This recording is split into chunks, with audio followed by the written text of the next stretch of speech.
The twin crimson suns of Arcan 9 cast long shadows across the rusted spires of Outpost Vega. Dr. Alara Miles stood at the viewport of the research facility, gazing at the alien landscape that stretched before her. Endless plains of copper-colored grass punctuated by the towering silhouettes of the sentient trees. Their massive trunks spiraled hundreds of meters into the rusty sky, branches unfurling like frozen lightning strikes against the horizon. "Beautiful, aren't they?" she murmured, more to herself than to the uniformed figure who had just entered the observation deck behind her. "If you find walking death traps beautiful, then sure." Captain Rowan Drake's voice was as hard as the composite armor he wore. He stepped forward, the subtle whir of his exoskeleton breaking the silence. "Governor Vale wants to know when you'll be ready to depart for the Grove." Alara turned, studying the security officer assigned as her escort. His face was all angles and shadows beneath the harsh fluorescent lights, a face carved by years of frontier conflict. A thin scar traced a path from his right temple to the corner of his mouth, pulling his expression into what seemed like a permanent half-grimace. "I've been ready for 3 years. Captain Drake, it's your corporate employers who've been dragging their feet on the negotiations."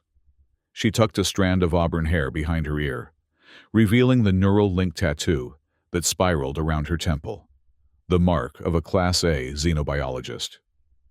"The sentient aren't death traps. They're sentient beings with a complex social structure and an ancient history on this planet that predates human arrival by millennia." Drake's jaw tightened. "Tell that to the 12 security personnel who disappeared in Sector 7 last month. Their body cams showed those peaceful beings breaking through reinforced hull plating like it was paper. Those were shades. Corrupted sentient, not representatives of the species as a whole." Alara turned back to her equipment, methodically checking the calibration on her translator array. It would be like judging all of humanity by the actions of pirates or marauders. "The distinction won't matter much if you end up dead." Drake moved closer, his shadow falling across her workstation. "My team and I have orders to get you to the Grove of Whispers and back in one piece.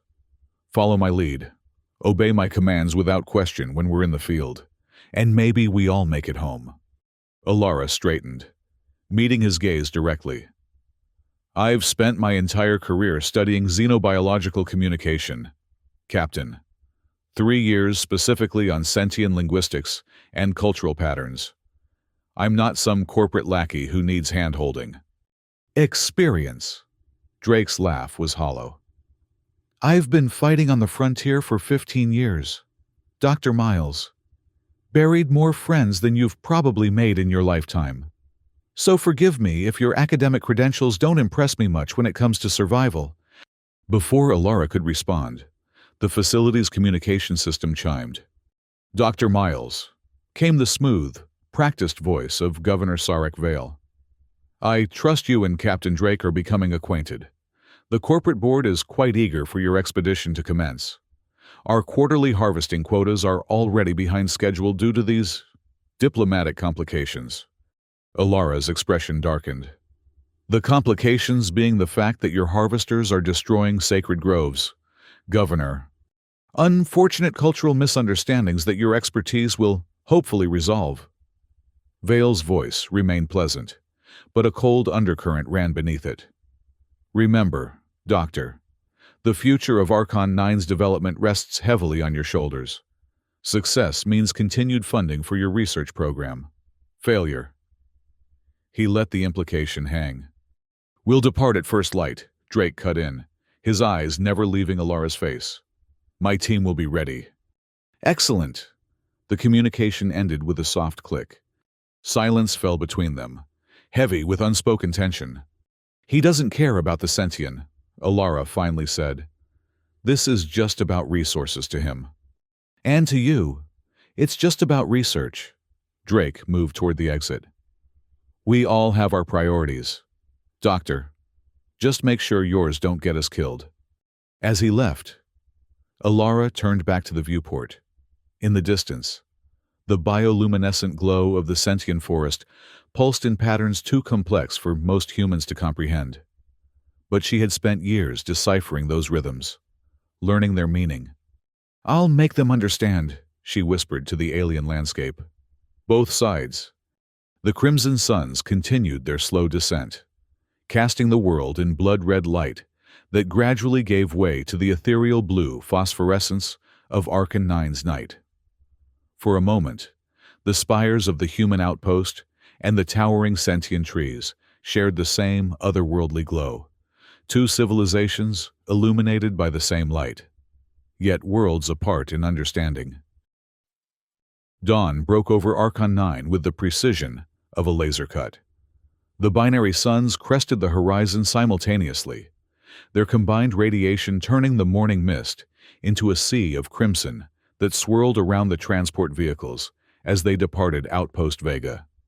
Alara sat in the lead rover, her equipment carefully secured around her. The neural translator, her own design, hummed gently against her temple, calibrating to the subtle electromagnetic fields that emanated from the approaching forest.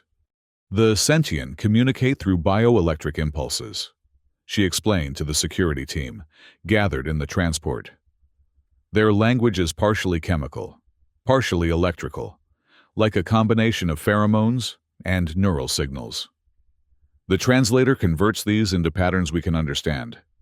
Most of the security personnel nodded politely, their attention clearly focused on the mission parameters rather than her scientific explanation. All, except Corporal Naya Torres, who leaned forward with genuine interest. "So they think like a network?" Torres asked, her dark eyes bright with curiosity. "Like a biological internet."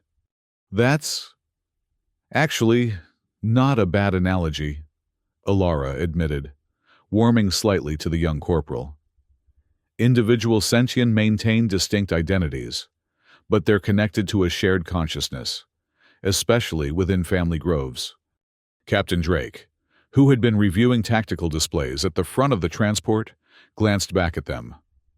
"And these shades you mentioned? Where do they fit in this network?"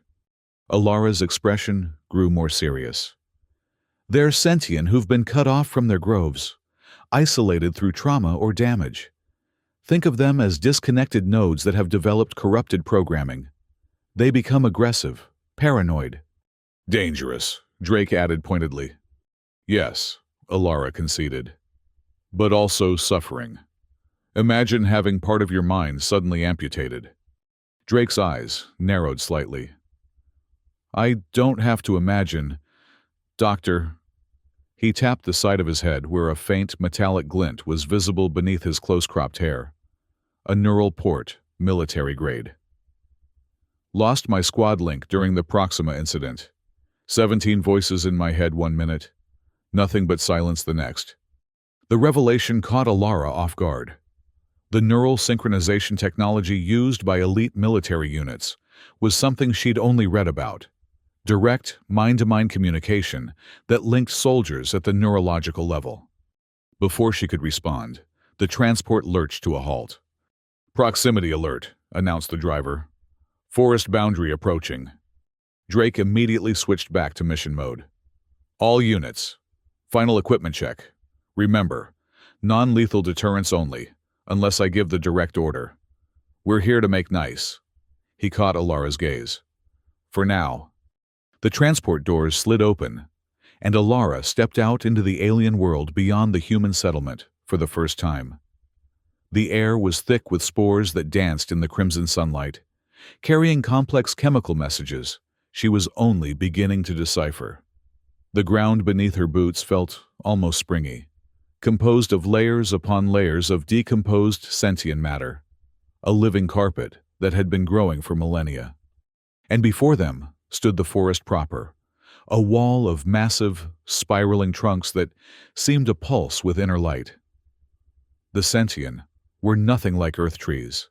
Their translucent bark revealed complex circulatory systems within, carrying luminescent sap through intricate patterns that Alara knew were as unique as human fingerprints. "It's magnificent," she breathed.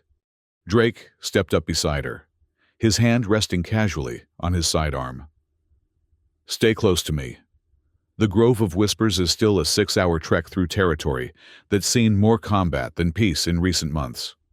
The sentient elder, Whisper Root, has granted us safe passage, Alara reminded him. As long as we follow the protocols I outlined, I'll believe in protocols when they stop bullets, Drake muttered. He raised his voice to address the team. Torres, take point. Standard formation, 5-meter spread. Dr. Miles stays in the center at all times. As they began their advance into the forest, Alara felt a subtle change in the electromagnetic field around them. Her translator hummed more intensely, picking up the increased activity. They know we're here, she said quietly. They're watching us. Drake's eyes scanned the towering trunks around them, his posture tense but controlled. Friendly watching or hungry watching? Curious. I think cautious. Alara focused on the readouts from her translator. They're communicating about us, discussing our weapons. They recognize them as threats. Tell them we mean no harm, but we will defend ourselves if necessary, Drake instructed. Alara shook her head. It's not that simple. I can't just speak directly to them yet. The translator is picking up ambient communication, not engaging in dialogue. For that, we need to reach the grove's heart. The team continued deeper into the forest, the light growing stranger as they progressed. The canopy high above filtered the sunlight into shifting patterns of amber and blue.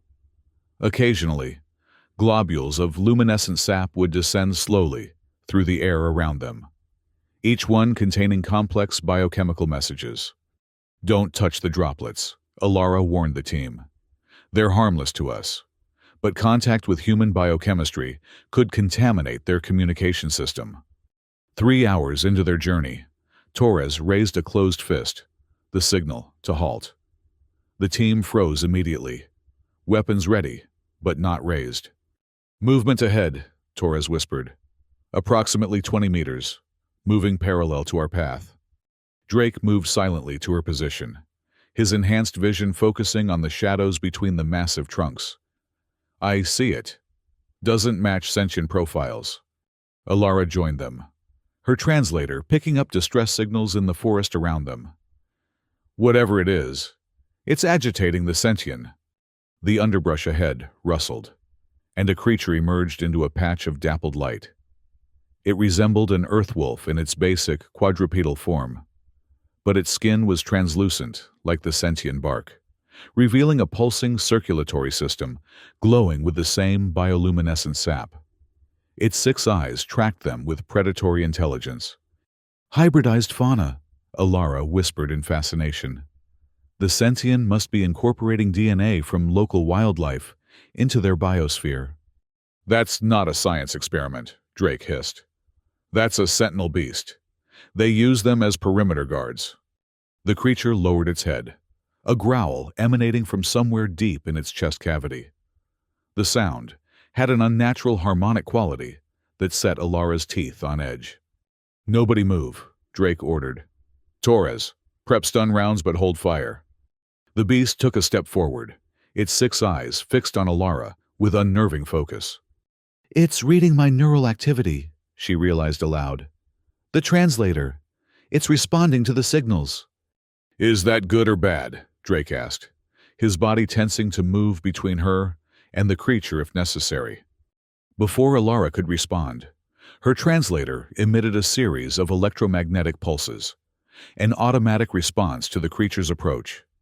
The beast immediately backed away, head tilting in what appeared to be confusion. It's communicating with me, Alara said, watching the readout on her portable screen. No, not just with me, through me, to the forest. Drake kept his eyes on the creature. And what's it saying? It's identifying us, categorizing. She frowned at the complex patterns forming on her display. I think it's asking for permission to let us pass. The forest around them seemed to hold its breath. The usual background hum of bioelectric activity fell silent. Then, like a wave, a surge of energy pulsed through the grove. The sentinel beast's internal luminescence brightened momentarily, and it stepped aside, clearing their path. "Permission granted, apparently," Drake muttered, still not lowering his guard. "Let's move before it changes its mind."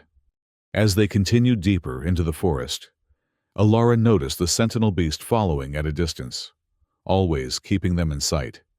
"Our escort," she explained to Drake's questioning look. "Or our warden, depending on how you want to interpret it." The path grew more challenging as they advanced.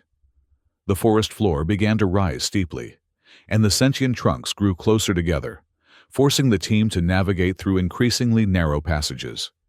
The air became thick with spores that formed swirling patterns in response to their movement, a visible manifestation of the forest's awareness. "We're approaching the Grove of Whispers," Alara announced, as her instruments registered a massive spike in bioelectric activity ahead. "Remember, no weapons drawn inside the sacred circle. Any aggressive posture could be interpreted as—" A high-pitched whine cut through the forest, and Torres shouted, "Harvester drone!" Drake's reaction was instantaneous. "Defensive positions! Torres! Jam its targeting systems!" A sleek, metallic shape darted through the canopy above. One of the corporation's automated harvesting units. Its cutting arms extended like insectoid limbs, rotating blades gleaming in the filtered sunlight. "It shouldn't be here," Alara protested, ducking as the drone swooped lower. "This sector is off-limits to harvesting operations." "Tell that to the drone," Drake growled, pushing her behind the protective bulk of a sentient trunk. "Torres, status on that jammer." "Ineffective, Captain," Torres called back. "It's running on an isolated system, can't establish connection." The drone circled again, its sensors clearly locked onto their position. But instead of attacking the humans, it suddenly changed course and accelerated toward one of the massive sentient trunks. Its cutting arms extended to full length. "No!" Alara shouted, realizing its intent. "It's targeting the sentient." Drake made a split-second decision. "Torres, live rounds authorized. Take it down." A series of precise shots rang out, and the drone faltered mid-flight, smoke pouring from its damaged propulsion system. It spiraled downward, crashing into the forest floor several meters away, but not before its cutting arm had sliced deep into the translucent bark of the nearest sentient. The effect was immediate and terrible. A psychic scream tore through the forest, not audible but felt, a wave of agony that made Alara's neural translator shriek with feedback. She clutched her head, momentarily overwhelmed by the intensity of the sentient's pain. The wounded tree's bioluminescence flared bright red, and the sap that poured from its wound was not the usual amber gold, but a dark, almost black substance that hissed when it touched the ground. "We need to help it," Alara gasped, fighting through the psychic backlash to reach for her medical kit. "No time," Drake said grimly, looking at the rapidly changing forest around them. The other sentient were pulsing with the same red warning light, and the air had grown thick with spore clouds that now moved with purpose, swirling into humanoid shapes. Shades forming. Torres, defensive perimeter, now. The sentinel beast that had been following them let out a bone-chilling howl, its body contorting as the corruption from the wounded sentient spread through the network. Its translucent skin darkened, veins of black spreading through its glowing circulatory system. "The network is trying to isolate the damage," Alara realized, watching in horror as the transformation spread. "It's cutting off the wounded sentient, creating a shade." The first shade materialized fully, just meters from their position. A vaguely humanoid form composed of densely packed spores and crystallized sap. Its features were fluid, constantly shifting, but its intent was unmistakable as it lurched toward them. "Fall back to the extraction point," Drake ordered, drawing his weapon. "Torres, covering fire. Non-lethal rounds only." "Wait," Alara protested. "We can't leave. We need to heal the wound. If we run now, the sentient will see all humans as threats." Drake seized her arm. "There won't be diplomatic relations if we're dead. Doctor, That shade will tear through your environmental suit like tissue paper." As if to emphasize his point, the shade surged forward with unexpected speed. Torres fired a stun round that passed straight through its amorphous body with no effect. "Conventional weapons are useless," Torres reported, backing away as two more shades began to form. Drake made another snap decision. "Change of plans. We push forward to the Grove of Whispers. It's closer than the extraction point, and if the doctor is right, it might be our only chance to fix this mess." He activated his tactical display. "Torres, take rear guard. Everyone else, diamond formation around Dr. Miles." They began moving deeper into the forest at a controlled run, the shades pursuing with single-minded determination.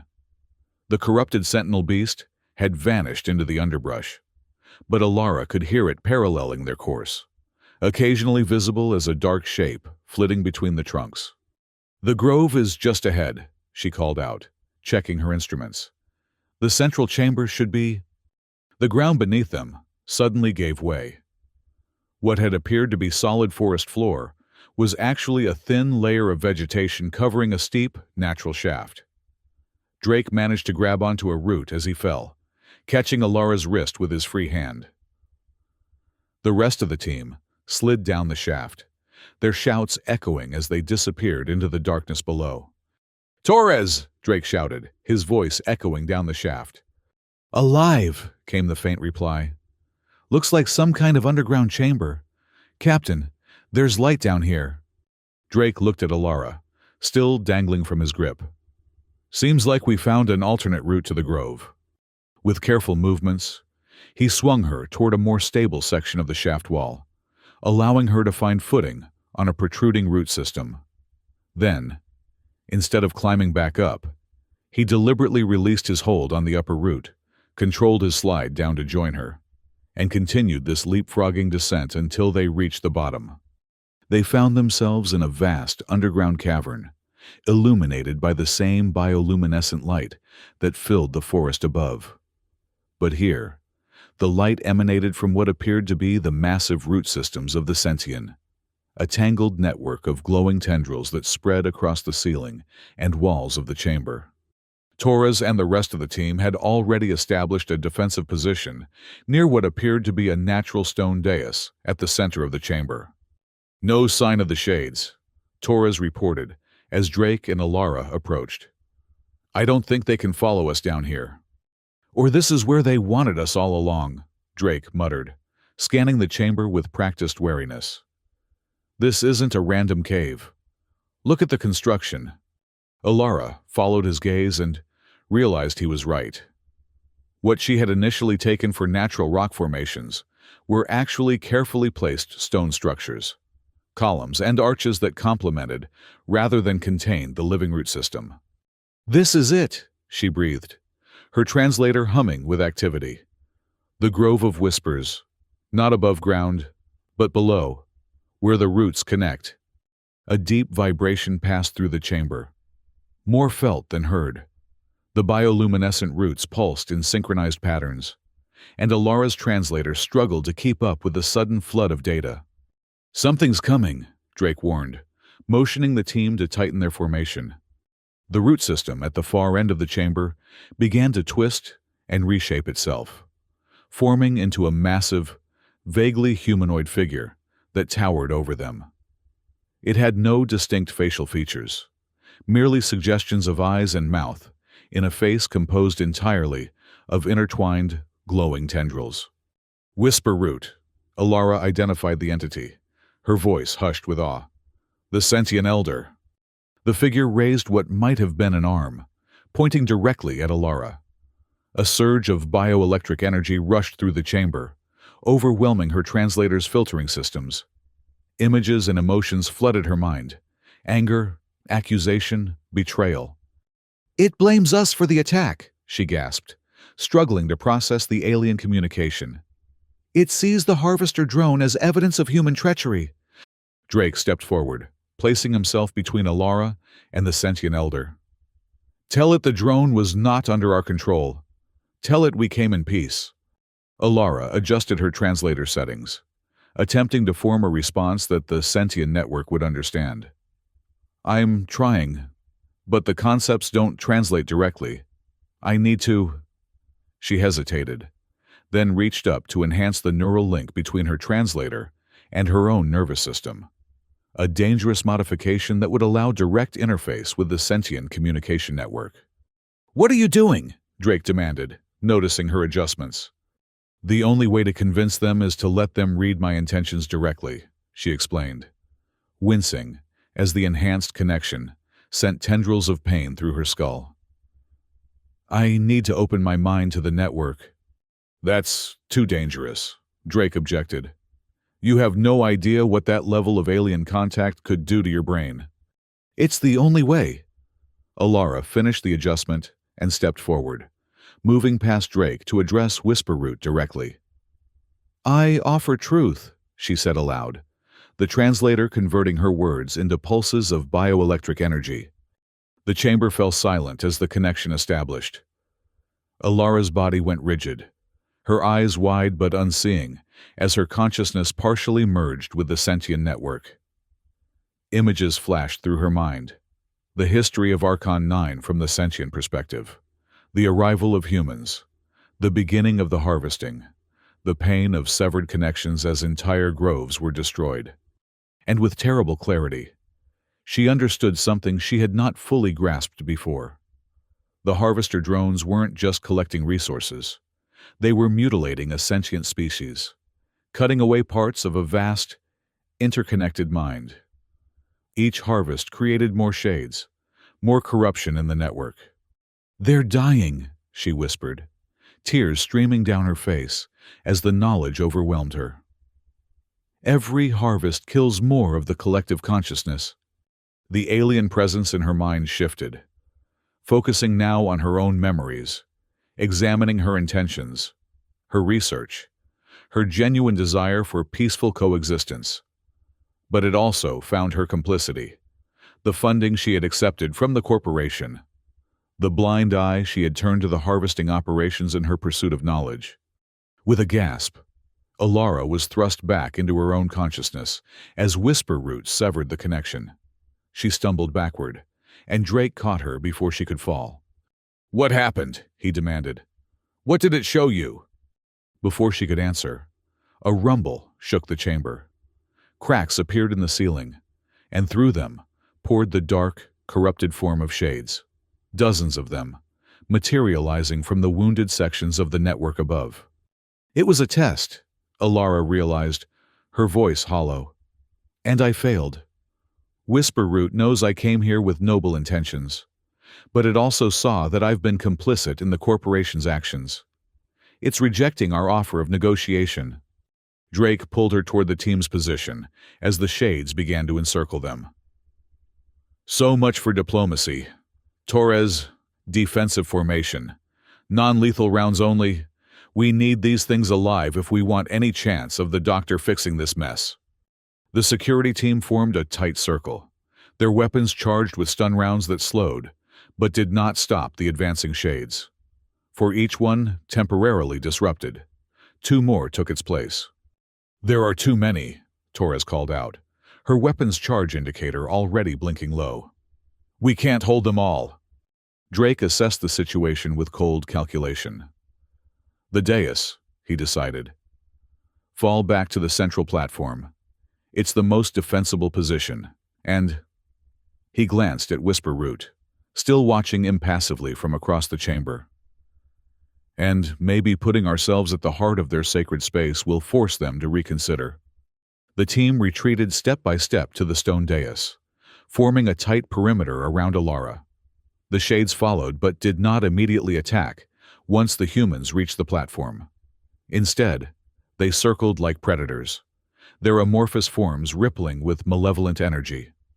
"They're waiting for something," Alara observed, her translator picking up complex patterns in the bioelectric field surrounding them.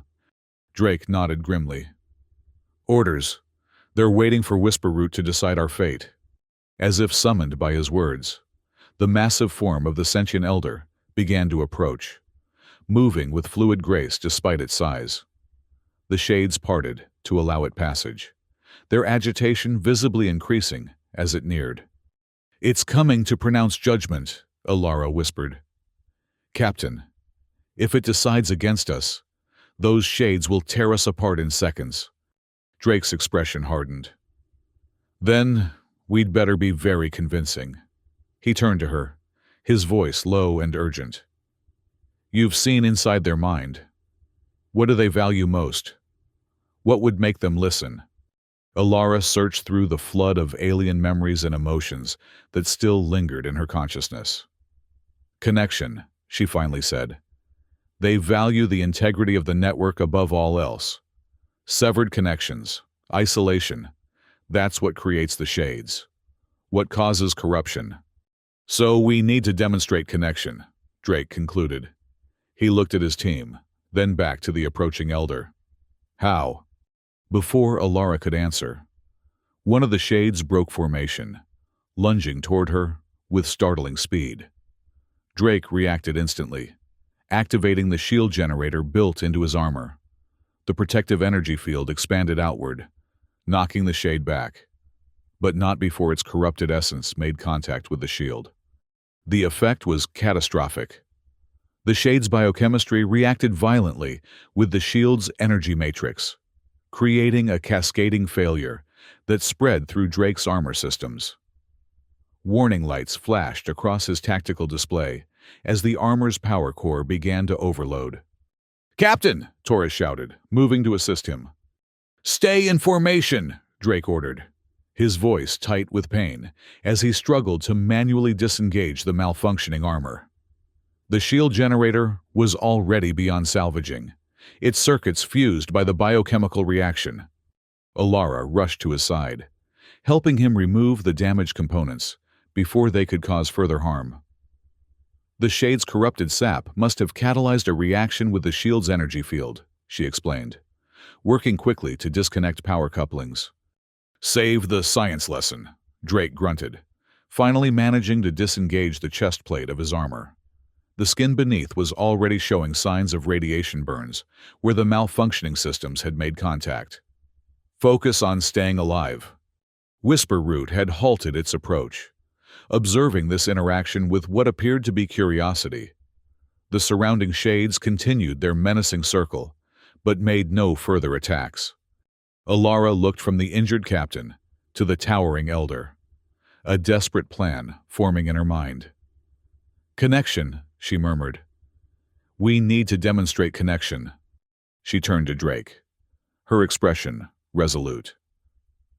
"Captain, I need to establish a neural link with you, similar to your military squad link, but through my translator. If I can connect our minds and then reconnect to Whisper Root, I might be able to show them that humans understand the value of their network." Drake's eyes narrowed with suspicion. "You want to link our minds? After what that thing just did to you?" "It's our only chance," Alara insisted. "They need to see that we can form connections too, that we understand what they're losing when the harvesters attack. And if it fries both our brains instead? Then at least we tried something other than shooting our way out." She held his gaze steadily. "Trust has to start somewhere, Captain." After a moment of tense consideration, Drake gave a curt nod. "Do it, but Torres takes command if this goes south." Alara quickly reconfigured her translator, extending a secondary neural filament toward the neural port visible at Drake's temple. "This will feel strange," she warned. "Try not to fight it." The connection established with a jolt that made them both flinch. For a moment, Alara was overwhelmed by the flood of alien sensations. Not sentient this time, but human. Drake's mind was a fortress of discipline and control.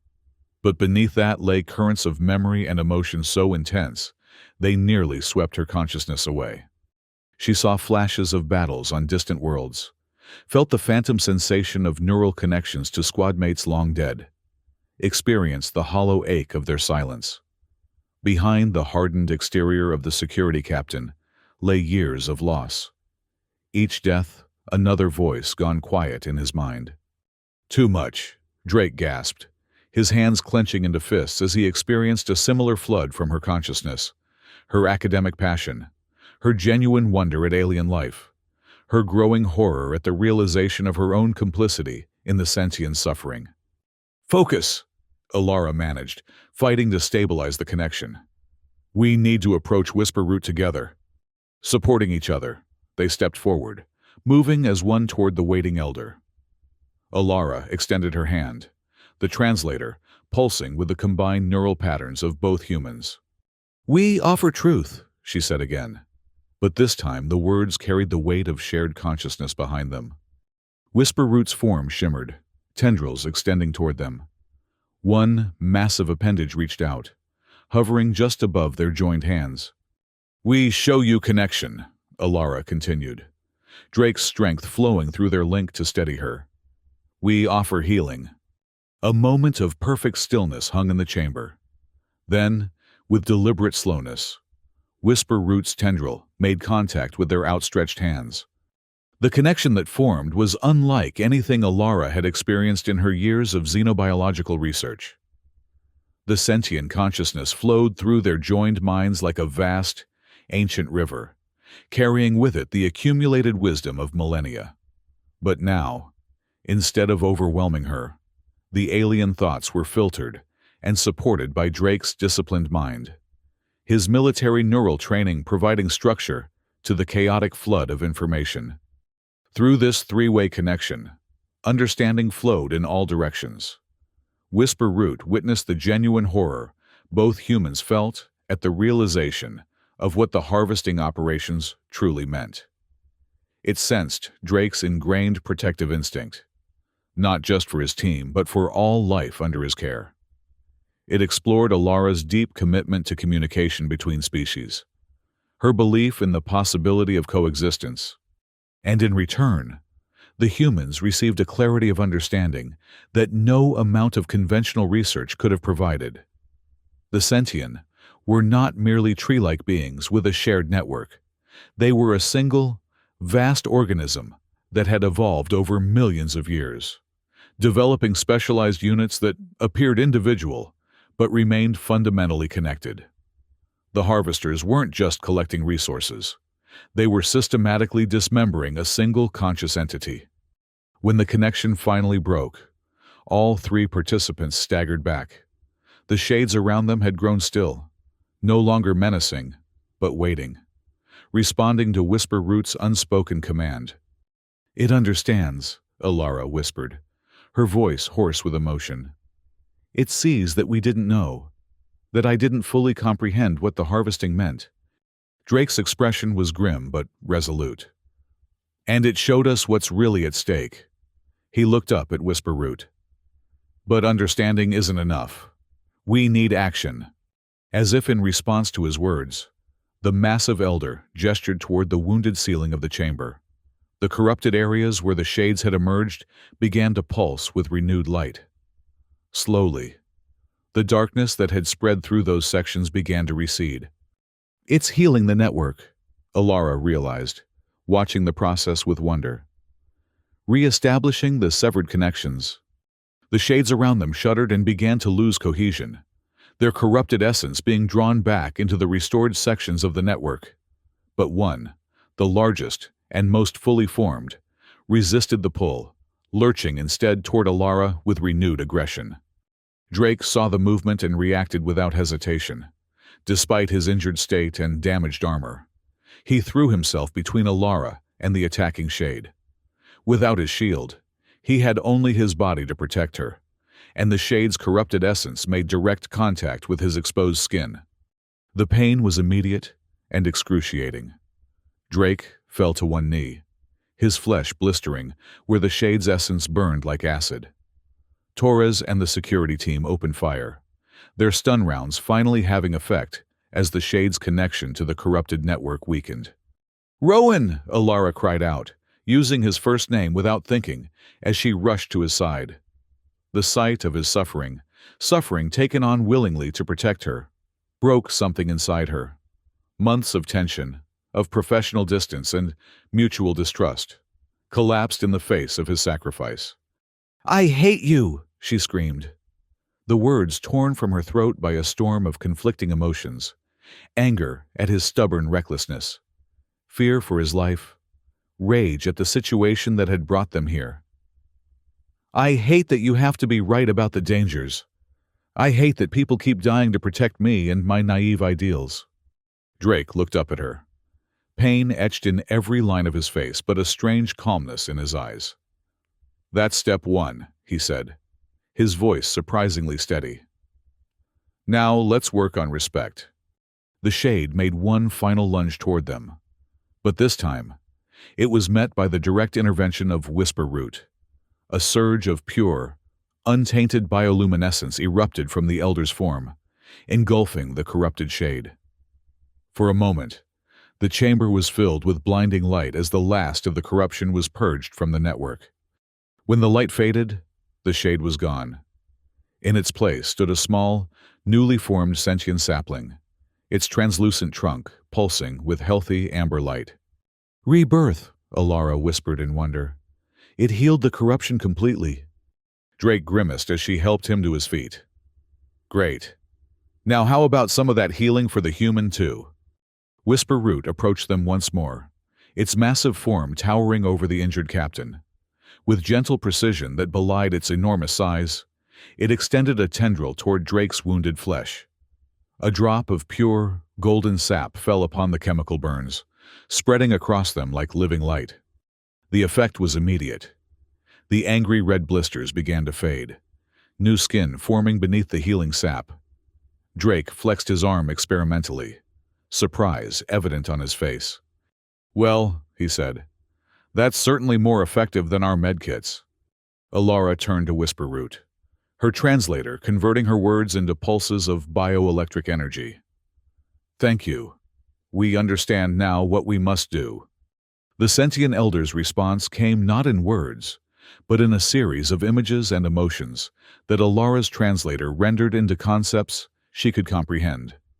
Agreement, condition, warning, promise.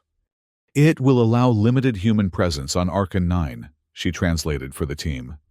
But all harvesting must stop immediately. The sentient network cannot survive further dismemberment. Drake nodded, his expression serious. Governor Vale won't be happy, but he'll have to accept it.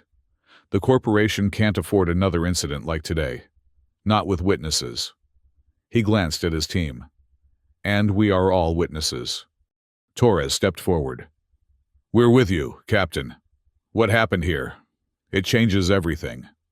Whisper Root extended its tendrils once more, this time forming a complex three-dimensional pattern in the air before them. Alara's translator worked frantically to interpret the symbolic communication. It's offering an alternative, she explained, excitement growing in her voice.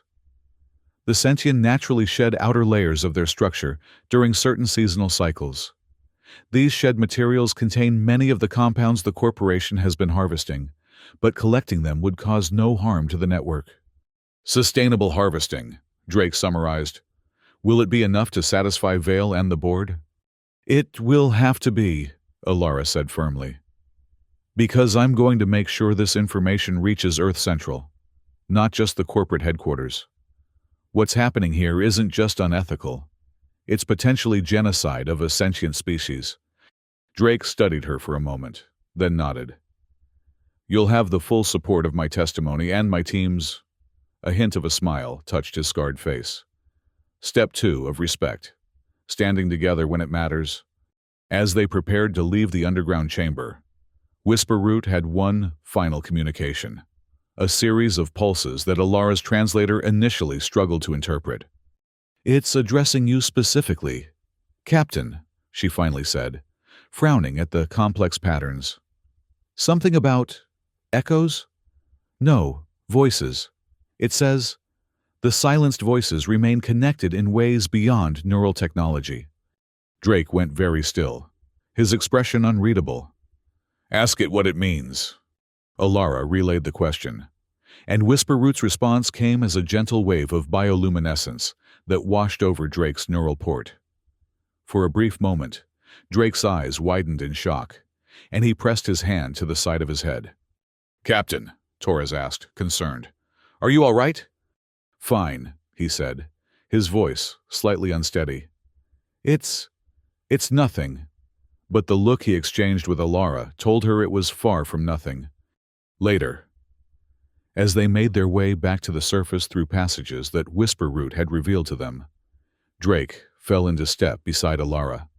"I heard them," he said quietly, ensuring none of the team could overhear. "Just for a moment when that light touched my neural port. My old squad. Not words, just presence. Like they were never really gone from the network." Alara considered this carefully. The sentient consciousness exists partially in a quantum state. It's possible that the neural impressions of your squad mates, the patterns of their thoughts, could have been preserved somehow in your port's memory banks. The sentient bioelectric field might have amplified those traces. Drake was silent for a long moment. "You don't believe that any more than I do," he finally said. "You felt what the sentient network is capable of. It doesn't just connect its own kind. It connected us, despite our completely different biology." "Are you suggesting your dead squad mates somehow exist within the sentient network?" Alara asked, keeping her voice neutral, scientific. "I'm saying there are more kinds of connection than your research has cataloged. Doctor." He tapped his neural port. "And more ways of listening than we've discovered." They emerged from the underground passage into the forest above, where the twin crimson suns of Archon 9 were beginning their descent toward the horizon. The wounded sentient they had encountered earlier had been healed, its bark once again glowing with healthy amber light. Throughout the forest, the atmosphere had changed, the charged tension replaced by a watchful peace. "Step 3 of respect," Drake said as they walked, "is acknowledging what you don't know." Alara smiled slightly. "I am a scientist, Captain. Acknowledging what we don't know is the foundation of my work." "And yet you were ready to hate me for suggesting dangers you hadn't cataloged." She had the grace to look embarrassed. "I suppose I deserve that." After a pause, she added, "What's step 4? Drake's scarred face softened slightly. "Working together despite differences. You have your methods. I have mine. But we both want the same thing. A world where different kinds of intelligence can coexist without destroying each other." As they reached the edge of the forest where their transport waited, Governor Vale's voice crackled over the communication system. "Captain Drake, report status immediately. The Harvester operators are reporting abnormal activity throughout the sentient sectors.